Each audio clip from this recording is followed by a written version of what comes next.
I ain't never been good at math. I usually use my fingers to subtract or add. But something I know is greater, and I don't need no calculator, and that's a fact. 'Cause as long as 1 + 1 will equal 2, that's as long as I've been needing you. Bonjour tout le monde, j'espère que vous allez bien. Bienvenue dans ma cuisine. Aujourd'hui pour une recette salée, on va faire une recette de poulet gratiné à la moutarde. C'est une recette qu'on adore à la maison, ça fait longtemps que je ne l'ai pas fait, je comprends pas parce que franchement elle est vraiment succulente. C'est une recette qui est très simple à faire, qui est rapide à faire, donc pratique pour les soirs de semaine, mais en même temps elle est tellement bonne que on pourrait très bien la servir, vous voyez, dans des petits plats individuels quand on reçoit. Au niveau des ingrédients, c'est vraiment des ingrédients de base qu'on a souvent dans son frigo ou dans son placard. Alors, je vous montre les ingrédients. Il faut des blancs de poulet. J'aime bien aussi le faire avec des hautes cuisses désossées et peau retirée, enfin dans laquelle on a retiré la peau aussi. La viande est plus moelleuse et moins sec que les blancs de poulet, mais c'est aussi très bon avec des blancs de poulet. 200 ml de crème liquide, donc de la entière ou de la bleue, enfin la légère, c'est à vous de voir. 2 échalotes, 2 grosses échalotes. J'ai de la mozzarella, 100 g de mozzarella. Là ici j'ai 80 ml de lait. C'est pour détendre la sauce après. Parce que vous allez voir qu'avec les 2 cuillères à soupe de moutarde qu'on va ajouter, ça va s'épaissir. Du sel et du poivre. Et c'est tout. Au niveau du matériel, il va vous falloir une poêle qui peut passer au four. Parce qu'on va faire dorer faire dorer la viande, commencer à préparer la sauce dans une poêle et ensuite on va la mettre au four. Donc si vous n'avez pas, il va falloir transvider dans un plat qui va au four, quoi, en fait, dans un plat à gratin. Moi c'est une poêle en fonte que j'ai acheté sur Amazon, elle va vraiment très bien, je regrette pas mon achat. Ouais, alors c'est lourd mais c'est du bon, quoi, en fait, c'est de la fonte, hein. On la vit, on va dire. Une fois que c'est bien entretenu, on l'a longtemps. Donc on y va. J'ai mis une cuillère à soupe d'huile d'olive dans ma poêle. On va commencer par y faire dorer la viande. La poêle chauffe pour y faire dorer la viande. Je vais m'occuper des échalotes. Je vais les peler et puis les émincer en petits morceaux.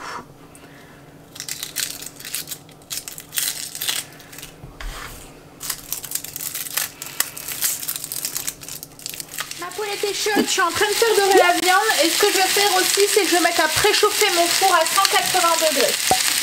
Une fois que nos escalopes sont dorées, soit vous les retirez, vous les mettez dans une assiette si vous réutilisez votre poêle qui va au four, ou soit vous les mettez directement dans un plat à gratin. Donc là je les retire, je les mets dans une assiette sur le côté et à la place je vais mettre mes échalotes pour les faire dorer un petit peu. Donc les échalotes que j'ai émincées. Alors une fois que l'échalote est devenue translucide et a commencé à dorer, on va ajouter la crème, hop, la moutarde,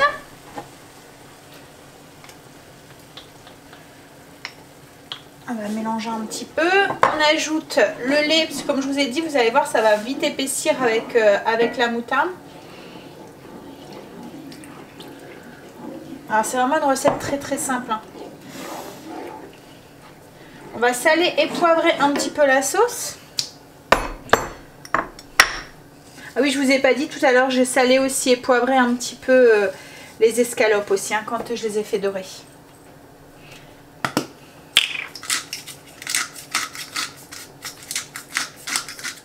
On mélange bien et on porte le mélange à ébullition. Une fois que c'est à ébullition, si vous utilisez un plat au gratin, vous versez cette sauce directement sur vos poulets, dans votre plat au gratin, enfin dans votre plat qui va au four. Là, j'ajoute juste mes escalopes en fait dans la sauce. Je vais les napper un petit peu sur le dessus avec une cuillère pour qu'il y ait de la sauce de partout.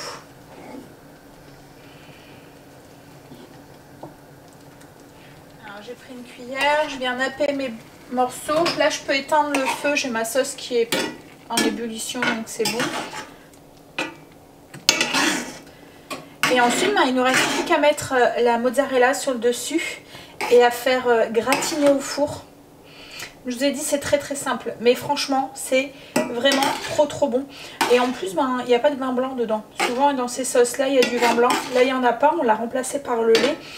Mais ça, avec les échalotes et tout, c'est vraiment... Et puis la mozzarella, ça va vraiment très bien ensemble. Donc là je mets mes petits morceaux de mozzarella. Alors j'essaye de me concentrer plus sur les morceaux de poulet, mais c'est pas grave s'il y en a à côté, hein. Au contraire.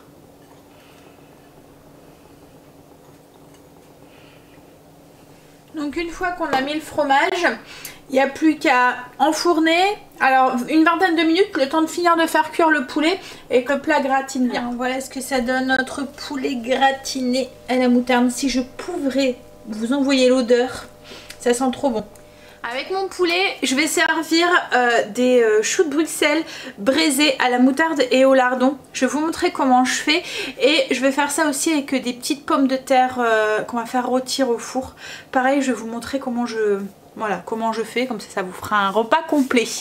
Alors pour les choux de Bruxelles, on a besoin de 500 g de choux de Bruxelles qu'on a nettoyés et coupés en deux.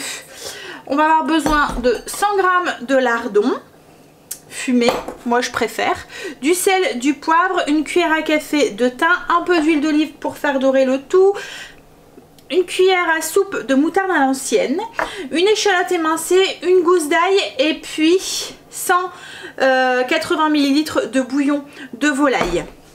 Donc au niveau du matériel, une sauteuse avec un couvercle. J'ai mis mon huile d'olive dans ma sauteuse, je vais mettre le feu et je vais commencer par y faire dorer mes lardons. Alors une fois que les lardons sont bien dorés, on ajoute nos choux de Bruxelles qu'on a coupés du coup en deux. On va ajouter l'ail et nos échalotes et on va les faire dorer aussi un petit peu.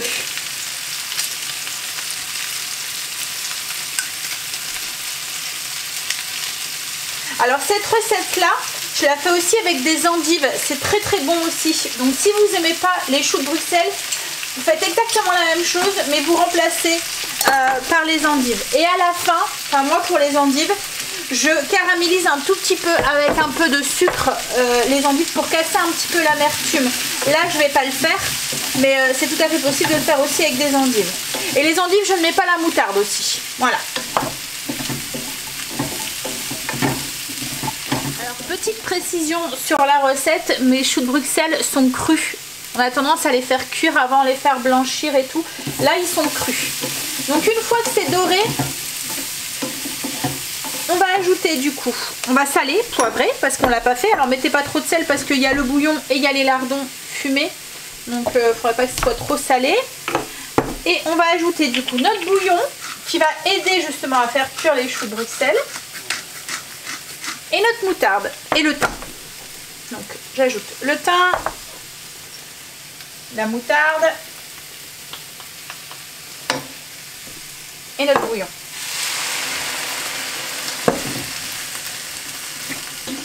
Donc une fois que c'est mélangé, on met le couvercle, on laisse cuire 5 minutes comme ça et ensuite on retire le couvercle et on fait cuire jusqu'à ce qu'il y ait évaporation du liquide. Du bouillon. Ça doit être pratiquement sec quoi, en fait dans la casserole. Donc au bout de 5 minutes, comme je vous ai dit, on retire le couvercle. Alors vous voyez les choux de Bruxelles ont changé de couleur, ils sont devenus verts un peu plus foncés. C'est qu'ils sont cuits en fait. Donc on retire et on fait évaporer du coup le restant de bouillon qu'il y a à l'intérieur. Et une fois que c'est évaporé, c'est bon, c'est cuit, on peut passer à table. Donc voilà ce que ça donne les choux de Bruxelles une fois que le liquide est pratiquement évaporé. Alors maintenant je vous montre comment je vais faire mes pommes de terre rôties. Vous allez voir, c'est pareil, c'est très simple. Tout ce qu'on a besoin c'est d'une plaque qui va au four, une plaque à pâtisserie, vous voyez, avec un rebord comme ça. Hop. Alors au niveau des ingrédients, des pommes de terre. Alors prenez des pommes de terre chair ferme, style des charlottes, vous voyez, des choses comme ça. Vous les épluchez, vous les nettoyez correctement et vous les coupez en 8, en quartier. Ensuite, au niveau des épices, on va avoir, enfin des herbes plus, on va avoir besoin de sel, poivre, que j'ai mis dans un petit bol. J'ai mélangé une cuillère à café de thym, une cuillère à café de romarin, 2 cuillères à café de persil séché, une cuillère à café d'ail en poudre et une demi-cuillère à café de sel. Donc on mélange tout ça. On va ajouter dans nos pommes de terre 2 cuillères à soupe d'huile d'olive et notre mélange d'herbes et on va mélanger dans les pommes de terre. J'ajoute mes 2 cuillères à soupe d'huile d'olive, mon mélange d'herbes et on mélange bien. Alors au niveau des pommes de terre, j'ai à peu près 1 kg de pommes de terre.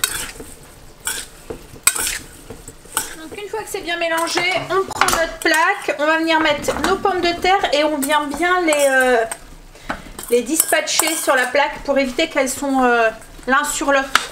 Qu'elles ont assez d'espace pour rôtir tout autour. Voilà.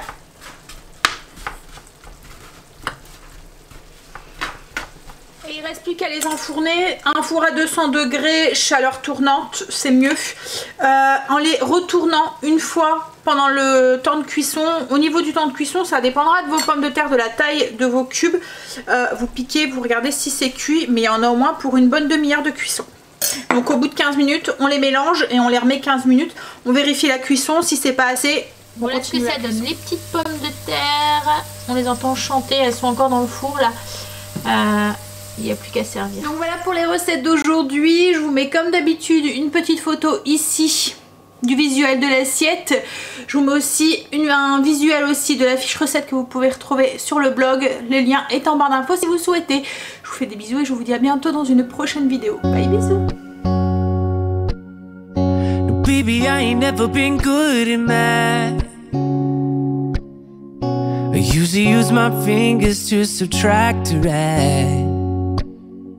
Something I know is greater, and I don't need no calculator.